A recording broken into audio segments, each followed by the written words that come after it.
The story begins with a girl. She was yelling, "Father, don't do this to me." Her father, with anger in his eyes, was looking at her. The father was the head of the Sorful family, Duke Sorful. She was begging her father to spare her life. This girl was so wicked that everyone despised her, even her servants mocked her. All she did was irritate others, and she did all this because of her brother's greed for revenge. His second son, the Duke's second son, Ravi Sorful, dying for the sake of her brother's revenge, was a very pathetic way to go. Duke Sorful shouted, "You two dare to scheme against my eldest son? I cannot forgive you this time." Both of them were begging for forgiveness, but Duke Sorful ordered his eldest son to get rid of them. This pathetic story usually ended with the eldest son, Ludville, killing the girl and her brother. Suddenly, the main protagonist woke up. It was a dream. She said, "Another horrible death today. I'm glad it wasn't the guillotine this time." She asked the granny in front of her, "What do you think? I understand the whole seeing ghosts thing, but why have I been having this dream for the past 20 years? Do you know? After all, the main protagonist tells us she has been able to see ghosts ever since her mom died when she was 5 years old. Some ghosts have long tongues or heads that are split open. Even some ghosts didn't look like they had ever been human. Despite all these frightening spirits, I was never afraid because, as long as you weren't afraid of ghosts, it was very hard for them to harm you." The next scene introduces the main protagonist, Sia, who is an actor. The director was so impressed by her, she managed to do everything in one take. He complimented her, saying, "This is why you are Korea's top actor." Sia has won many awards as a top actress and an all-time superstar. She is a beautiful young lady and started her career when she was 14 years old. At that time, her manager, Ji Hyun, thanked her. Sia asked, "What are you doing here? I thought you were still on leave." "Because of the fun run," Ji Hyun replied. "I got back to Seoul today. I came to thank you for the flower you sent to the funeral parlor. I'm sure grandmother would have loved it. I heard rumors that you are a really gifted psychic. But I still can't believe you knew about my grandma passing away." Actually, Sia had seen a health issue, but only because her grandma's ghost came to her house and started throwing a fit. Sia was really busy filming the drama, but she couldn't sleep for days because of her grandma. She also did it because Ji Hyun is a long-time co-worker of hers. Ji Hyun told her, "As you said, I dug under the persimmon tree behind her house, and there was a pot with some money and a letter from my grandmother. She said it was my inheritance." Sia told her, "I saw how hard you worked to take care of your siblings because of your horrible parents. That's why I felt bad leaving you behind." After a little chit-chat, she went into the green room. At that time, the grandma thanked her and said a final goodbye before leaving. After a while in the green room, Sia was very relaxed because she had solved the problem. She decided to take a nap. In her dream, she said, "Why do I keep having these dreams? It's always about some girl dying in stupid ways. As soon as she dies, I always wake up."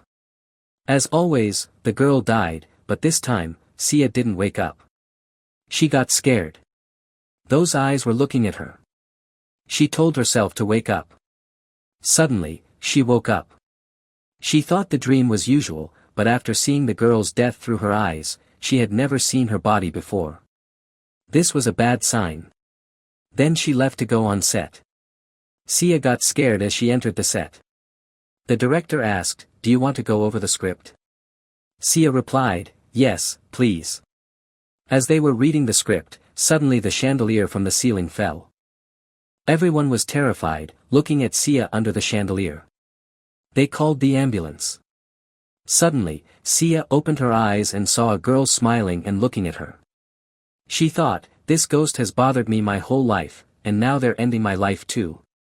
Suddenly, she shouted, and that woke her up. She was in bed. Sia checked whether her face was okay, thinking she was imagining the chandelier falling.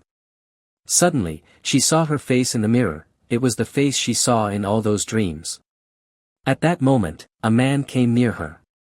He told her, "How many times do I have to tell you to come to breakfast? Am I a joke to you?" Sia realized he was Ravi Sorful. Sia asked herself, "Is this another dream?" She had become the daughter of Duke Sorful, Camilla Sorful. She thought, this little thing, who is he to boss me around? There is something I have always been wanting to do. He was the second son of the Duke, who had used Camilla to try to kill his brother. Suddenly, she hit him on the head. Ravi was in shock. Camilla said, I've been dying to do this. The reason she hit Ravi was that anyone who had this dream for 20 years straight would want to do the same thing. When Camilla and Ravi's mother remarried Duke Sorful, Ravi became the Duke's second son. He had a gift for magic, but it failed in comparison to the eldest son's ability. Because of this, Ravi ended up plotting Ludville's assassination. He also convinced his sister Pamela to join him. While looking at him, Camilla said, every time I watch you, Camilla dies because of you. It makes me so mad I want to smack you. Ravi yelled, what are you doing? Suddenly, she started crying. She said, I am so sorry, my dear brother. What have I done? I thought I was still dreaming. But inside, she was laughing that she had smacked him. Ravi thought she couldn't even stand up to the maids, so there was no way she hit him on purpose. Ravi asked her to get dressed and come down. I'm getting late because of you.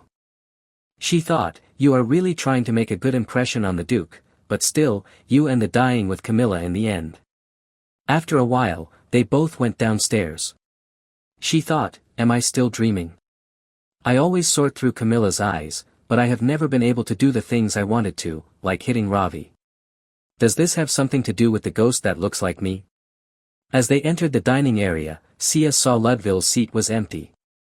Sia thought, if I can't wake up from this dream, I am in big trouble while looking at Duke. I've died multiple times in front of those ice-cold eyes. If I don't do anything, I know what will happen in the end. Duke said, you're late. Ravi was about to speak when suddenly, Camilla said, I am sorry. I had trouble sleeping last night. Duke thought she never speaks during meals. Something was off about her today. The maid brought the food and gave it to Camilla. Sia thought, all the time Camilla was horribly harassed by the maids, they even harassed her during her meal. She cut the steak into pieces and thought, did they put a lot of salt or stuff it with pepper again? She offered her plate to Duke and said, I feel terribly sorry that because of me, the breakfast was delayed. I have cut this steak into perfect pieces for you. Ravi thought, what is she doing? Is she still asleep? Duke took a bite and realized there was a lot of salt in it. Sia said, now the show starts. Suddenly, she said, Father, please don't eat that. I am so sorry. Let me take that back. Give it to me. Duke Sorful said, Camilla, it seems this isn't your first time getting a meal like this. The maid was terrified because of this. Sia played it very well. Duke Sorful said, I'll take care of the fools who dare to offend this family. Sia was crying from outside, but inside, she was very happy. She did not expect Duke to not let go of those who offended the family. 1 week later, Sia thought, I am stuck here. Why haven't I woken up? Did I die and fall into eternal sleep? Suddenly, a maid knocked on the door. She was Camilla's personal maid, Donna. She told her, after the incident at breakfast, Duke ordered the kitchen staff to put more care into your food. And the servants who were bullying Camilla were also dismissed. Donna said, you have been leaving so many leftovers that the head chef himself has come to see you. Sia thought, I've discovered one other difference from my dream. The chef presented the pie he's proud of. The other chef, who is now dead and a ghost, says to the younger chef, you don't know how much Camilla hates apples. And this pie is also lacking 1 gram of cinnamon. The chef tells my lady, I won't leave until I see you finish it. The ghost chef tells him, you are an absolute failure as a chef. Don't you agree, Camilla? He asks. Camilla thinks, these are technically my eyes, so why can I see ghosts? On the other hand, 2 boys at school were talking about Camilla. One says, you know the girl, Camilla Sorful, the one who follows Petro around? The other replies, Petro's handkerchief again. They even fought. Isn't that just creepy? She always looks so gloomy. She's definitely stalking him. At the party, she even attacked Petro's partner and pulled her hair, so people started calling her the fake lady. Suddenly, the other boy saw a guy standing near the window. He turned around and quickly took his friend away, whispering, "He's the crazy guy from one of the 3 great houses. His name is Alshan Sephra, the oldest son of Duke Sephra." The chef reminisces, "The day I first tasted my master's cooking, I wanted nothing more than to make food like that. The apple pie I learned from him was the only reason I continued to stay in the kitchen." But then, he found out that Camila never ate his food. The chef thinks, she isn't even the Duke's real daughter. Who gave her the right to be so picky? He tells Camila, "I made this for you because you don't like my other dishes.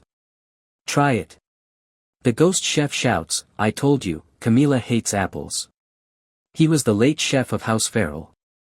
Camila thinks, "I've met a lot of people who treated me badly in the entertainment world, so I don't mind, but what is this ghost's problem?" Camila takes a bite and says, "It's bad. I don't want to eat another bite." The chef tells her, "This recipe is from my late master." Camila responds, "You put 1 gram less cinnamon in it. You also have to consider the taste of the person eating it. I don't like apples. If no one eats this, it's basically garbage." The chef thinks, "That's exactly what my late master always used to say." He then runs away from the scene. Camila tells the ghost, "You can go too." Ghost Farrell is in shock. "Did you just talk to me?" he asks. Camila pretends to sleep. Farrell rushes to his ghost friend and exclaims, "She spoke to me." His friend, the late butler of the house, Darren, replies, "She hasn't shown any signs of noticing us before." "Are you sure?" Farrell insists, "I'm telling you, we made eye contact." Darren says, "We should keep an eye on her." After a while, Camila grows frustrated. She tried everything, but she still couldn't return. The ghosts, Darren and Farrell, were watching her. Suddenly, Sia declares, "I have to fix my reputation. In my dreams, Camila died because of Ravi's plan. Nobody listened to her because of false accusations. I can't do anything about the past, but I can change the future. I will win over Duke Sorful." Farrell asks her, "You can hear me, right? You talked to me once before. Can you see me now?" While Sia is thinking about how to change her reputation, Farrell continues to disturb her. Suddenly, Camila shouts, "So what? I see you now." "What?" Darren is terribly shocked. Camila yells, "Stop following me around. You're making me crazy. Before you ask me to do anything for you, let me tell you, I'm not doing any of it." The ghosts continue confirming that Camila can indeed see them. Camila thinks, "How am I supposed to know what you like?" Darren replies, "If you want to know what he likes, we can help you. I have worked here since before the Duke was even born." Farrell adds, "Right, you have no idea how hard it was to cook for him when he was a kid." Camila tells them, "Then help me." Later, Duke Sorful is in his garden when he spots Camila. He thinks, she's trying to ruin a flower bed again like she did before. Previously, she had dug up and ruined a perfectly good bed of roses. Enraged, Duke Sorful grabs Camila by the shoulder and asks, "What are you doing here?" Camila replies, "I was picking flowers. I was going to put them in your room for you. I know how much you like baby's breath." She smiles. Duke Sorful is shocked. Sia thinks, "Look at that confused face. Get ready, father, you're about to have the best daughter." Pretending to play dumb, she says, "I'll bring them to you and put them in a vase." Actually, Duke Sorful's mother loved baby's breath. "That's why you like them too." Later, Sia asks Darren, "Did he like the flowers?" He replies, "Yes, I think so. Normally, he looks so cold, but not this time." A week later, Duke Sorful's manager, Zector, informs him, Lord Ludville made another great achievement in battle. As he speaks about Ludville, Duke Sorful's mind is only on the baby's breath. He thinks, "Camila has brought me flowers every day without fail." He asks Zector, "Is Camila still not eating her meals properly?"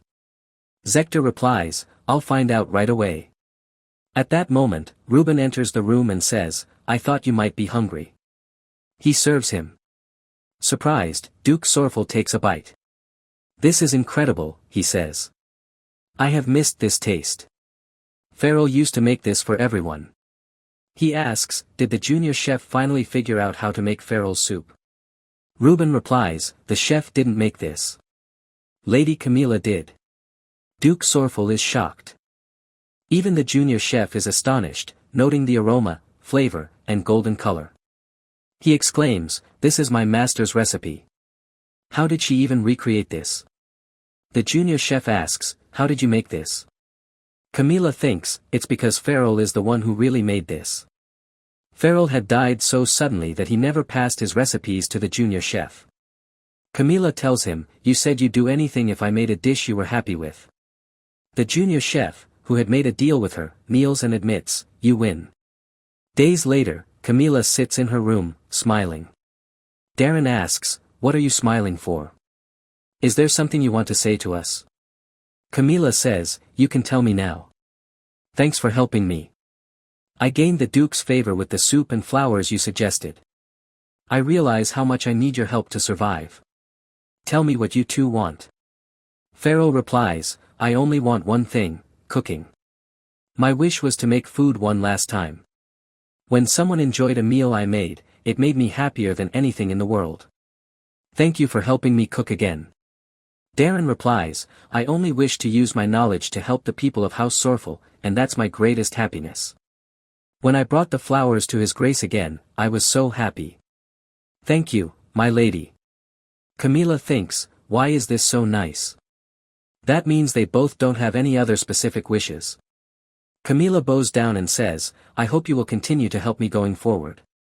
10 days later, the junior chef was terribly surprised that Camilla made another dish from his late chef Farrell. After making soup, she started cooking every night. The junior chef thinks, how did she manage to get that perfect color? Did my master leave a book of recipes for her or something? And she moves around the kitchen like someone who has worked here for decades. The junior chef asks, can I have one? He was amazed when he tasted it. Suddenly, Reuben calls Camilla, and she gives him the dessert. Reuben saw the junior chef's name on his dish and laughed. He thinks, Lady Camilla has become very entertaining recently. I wonder what made her change. Then he takes the dessert to Duke Sorfel, who was talking with some men. Reuben says, Lady Camilla has sent refreshments for all your guests. A man asked, did the lady make all of this by herself? I had no idea she was such a talented cook. How incredible. They were all surprised. Duke Sorfel added, I told her not to bother, but she insisted on sending this. Reuben thinks, I assume the Duke changed the timing of the meeting so he could show off Lady Camilla's cooking. A mentally exhausted Camilla had been causing problems, but had she finally come to her senses? He laughs. This made the Duke so angry. He said, didn't you say you couldn't drink wine?